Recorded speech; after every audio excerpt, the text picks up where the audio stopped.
imagine you're house sitting, right? Simple job, earning some extra cash. Pre-standard stuff. But then the house itself, it starts to, well, change. Welcome to the deep dive. We dig into these really fascinating stories, try to pull out what makes them tick. And today, wow, we're exploring something a lot of us have maybe done, pet sitting. But these aren't your usual feed the cat gigs. These are real stories from people where pet sitting just spiraled into actual horror. Yeah.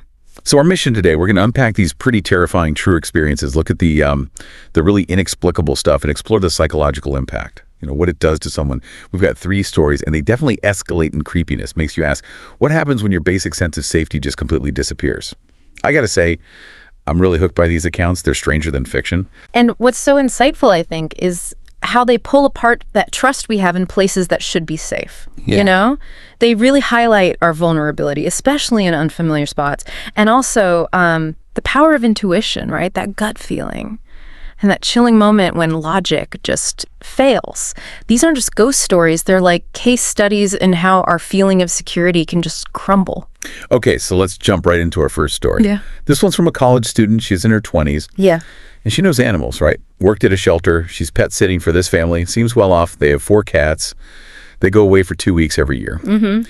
Now, the house, it's old. Over a century old, apparently. Yeah. Renovated recently, but she mentions, having creepy experiences there before. Already. Yeah. But the pay was really good.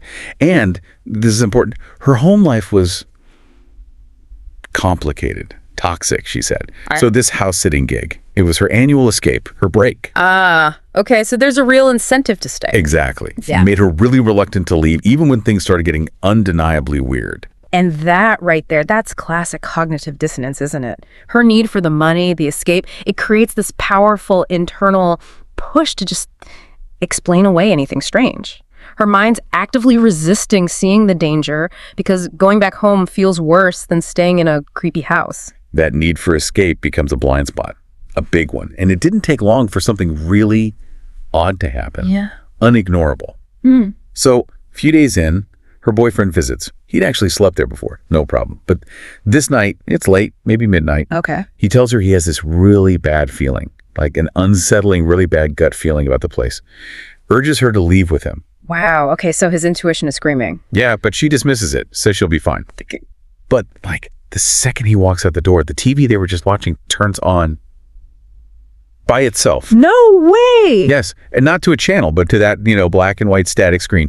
No signal. Oh, that's creepy. She turns it off. It immediately flicks back on. Off, on, off, on, until she finally just unplugs the thing. And she still tries to rationalize it. Says, it must be wiring issues from the renovation.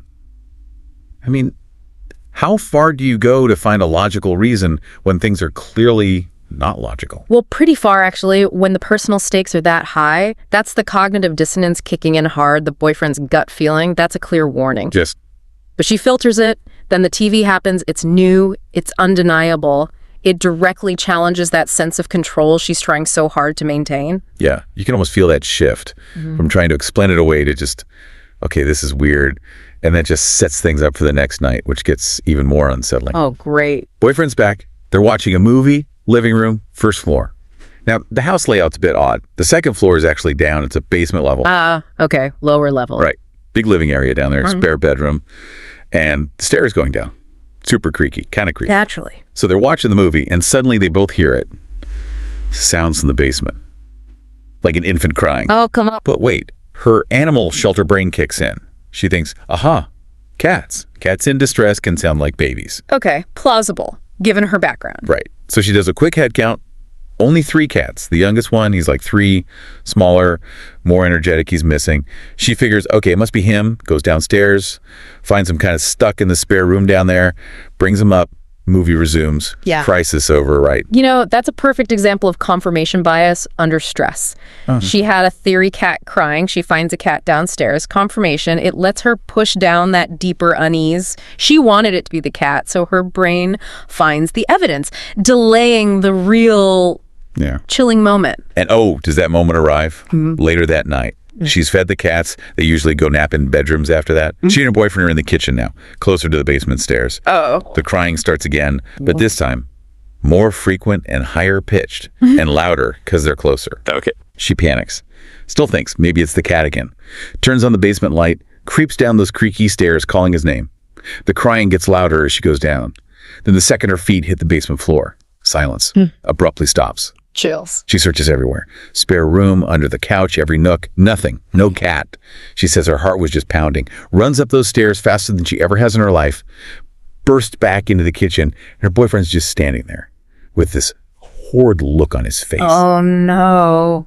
He tells her, as she was going downstairs to check on the crying, all 4 cats walked out together. From the bedroom area, upstairs. Get out! All 4. All 4. No cat had been downstairs that entire time. Wow. Okay, that shatters everything. All the rationalizations, the confirmation bias, the cognitive dissonance gone. Just pure terror. Her experience, her logic, her need for it to be normal. None of it works against his simple observation. The house isn't just creaky. It feels like it's actively messing with her, using her own knowledge against her. The cats are accounted for, but the cries were real. That suggests something. Yeah. Yeah. Truly inexplicable, like the house was playing some sick game. Malicious, yeah. The sheer terror of that. She just silently packed her bag. They both got out of there immediately. For the last week, she only went back once a day. Quick feed, clean the litter, no strict schedule, just in and out. Don't blame her. Final day. Yeah. Slocks up, drops the keys, tells the family never again. Done. Right. And the final kicker. Her sibling later admits, oh yeah, I had my own weird experience in that house. Yeah. But they never told her.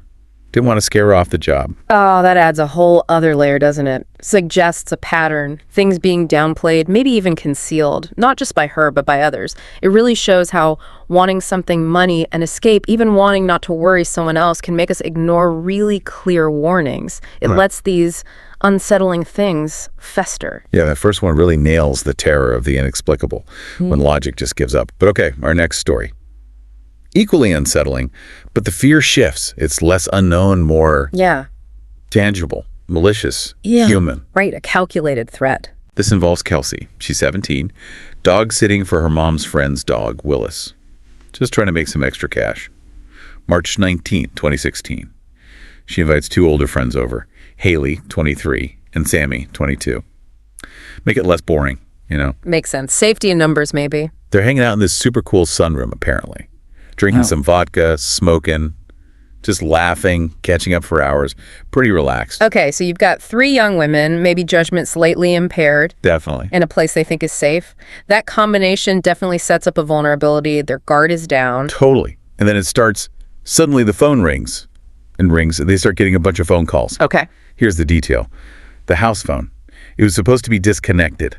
Oh, there we go again. Like the TV, something that shouldn't happen. Exactly. They ignore it at first, feed your voicemail, but it keeps going. So Sammy answers. It's a man. Says he found the owner's wallet at a gas station like 25 minutes away. Insists they have to come get it now. Urgent. Conveniently far away. Right. Sammy refuses. Says, nope, we're not leaving. They all get a weird feeling, but then they talk themselves out of it. The rationalization again. Yeah, impaired judgment maybe playing a role. They decide, oh, we're just being paranoid. Guy was probably just trying to help. But that disconnected phone, Yeah. that feels like more than coincidence. It feels like a probe.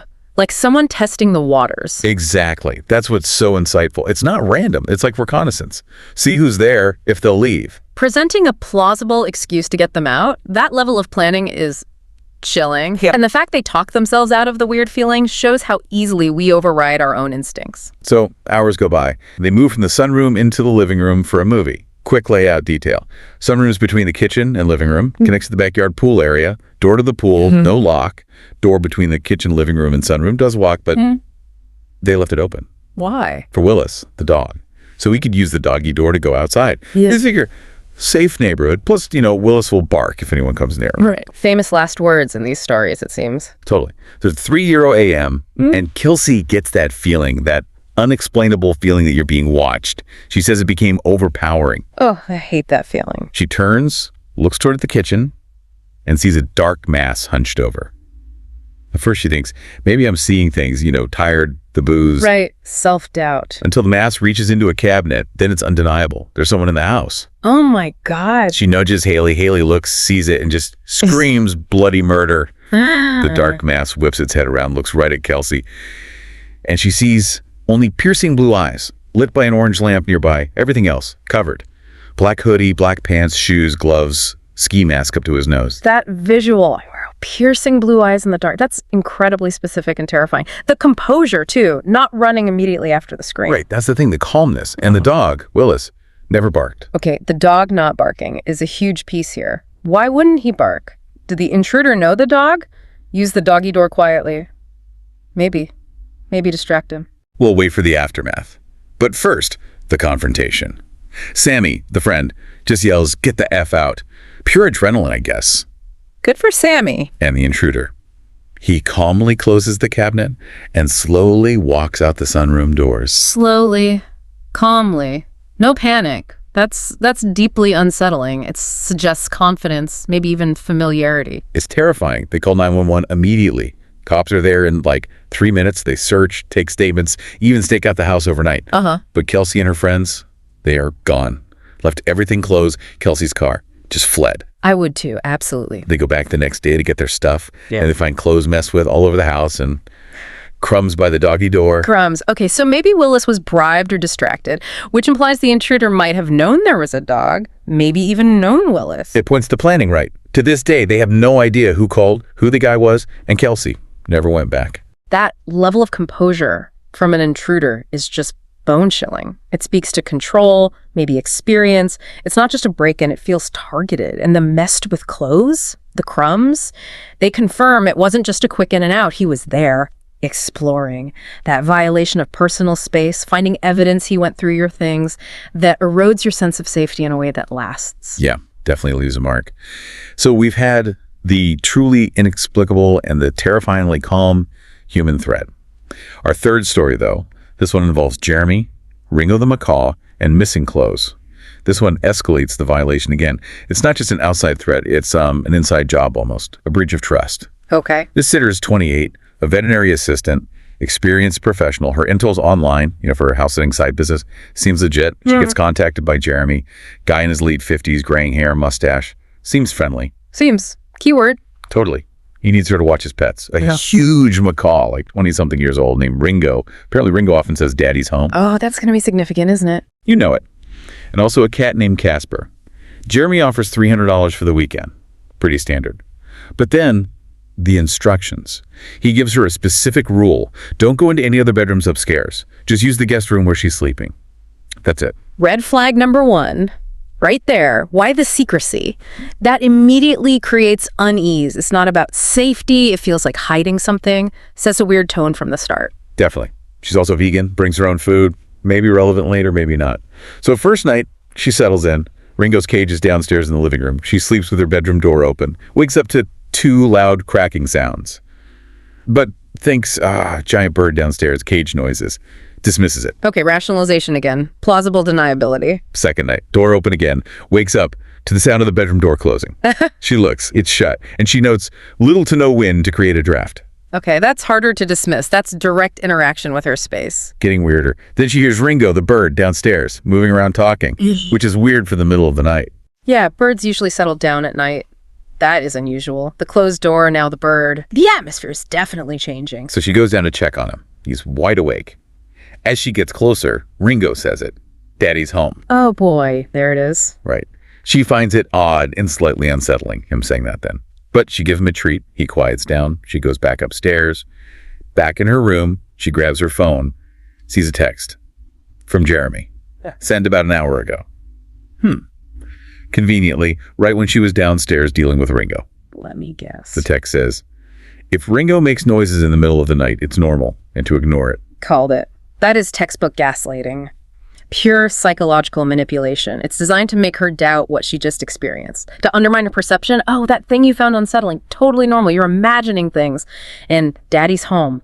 It's not just a bird phrase anymore. It's an alert system he's trying to disable after the fact. So insidious. She rereads it, feels ill all of a sudden. Like that deep gut feeling finally punching The mask is slipping. And it gets so much worse. About an hour later, she wakes up again. The room is near pitch black, and she sees a black mass in the center of the room moving away from the bed and out the door. Oh my God, in her room. In her room, moving away from her bed. She even questions herself, was that real? A hallucination? But she saw it. She saw something, fear kicks in, but also this overwhelming curiosity. Yeah. And she describes it as almost hypnotic. She packs her bag quickly, tiptoes into the upstairs hallway, listens. Hears a faintest sound coming from one of the bedrooms, the one she was told not to enter. The forbidden room. She creeps down the hall, assumes it's the master bedroom, puts her ear to the door, hears a rattling sound like a bed rocking. No, that is horrifying. She knocks. Asks, Jeremy, are you in there? The rocking stops instantly. Dead silence. He heard her. He knows she knows. She asks again, louder, Jeremy, are you in there? I need to know before I leave.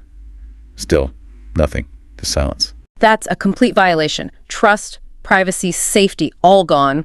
It's moved way beyond creepy into potential criminal behavior. The rules, the text, the black mass, the sound from the bedroom. It points to someone deliberately being there, watching her doing God knows what. The silence is chilling. It's confirmation by evasion. She doesn't wait, grabs her stuff, leaves the key on the table, gets out, doesn't look back. Yeah. Driving home, she sends him this long, furious voice text, threatens to report him. Stalking, breach of privacy. Good for her. He immediately calls her. 3 times. She doesn't answer. Then he texts. An apology. Claims his brother unexpectedly came home that night. Oh, please. The brother excuse. So lame. So transparently false. She calls it complete horseshit, tells him to just send the payment via Zelle. He does. She blocks him. Cuts contact. Smart move. Get the money. Get out. Block. But the next day, she's unpacking. She realizes a certain article of clothing is missing from her bag. He took something. That makes it so much worse. That's not just fear anymore. That's a trophy, a tangible violation. It shifts the entire narrative. It confirms he was in her room, went through her things. It's deeply personal, deeply violating. A deliberate psychological blow. No wonder she says she's largely blocked the memory out. That's trauma. Wow. These stories, they really are something else. Not just spooky tales, right? They're like these intense little case studies. Human psychology, fear, how quickly safety can just evaporate. Yeah. You feel that common thread, don't you? The fear building, that horrible feeling of being watched, a safe place turning unsafe. Absolutely. And what stands out across all three is that role of intuition. The gut feeling, how often it was there trying to warn them. They often tried to rationalize it away, didn't they? Until they just couldn't anymore. It makes you wonder when we should really listen to that inner voice. They also starkly show the trust involved in this kind of gig. You're in someone's home, it's intimate, and how easily that trust can be broken, sometimes horrifically. And then there's the truly unexplained stuff in the first 2 stories. What does that do to your mind when things happen that just defy explanation? It's a specific kind of psychological impact. And the pets, the animals are fascinating witnesses, aren't they? Or non-witnesses. Right. The cats who weren't where the sounds were, the dog who didn't bark, the bird who basically announced the intruder. It adds this whole other layer of weirdness. It really does. They become part of the unsettling landscape. Well, thank you for joining us on this pretty intense deep dive into pet sitting gone wrong. These stories definitely make you think twice. They absolutely do. They force you to confront that feeling of security, even in places that feel familiar or safe. And maybe they leave you with a question. What really is the difference between just an old house making noises and a genuine warning sign? Maybe, just maybe, the answer is in that quiet gut feeling if we actually choose to listen to it.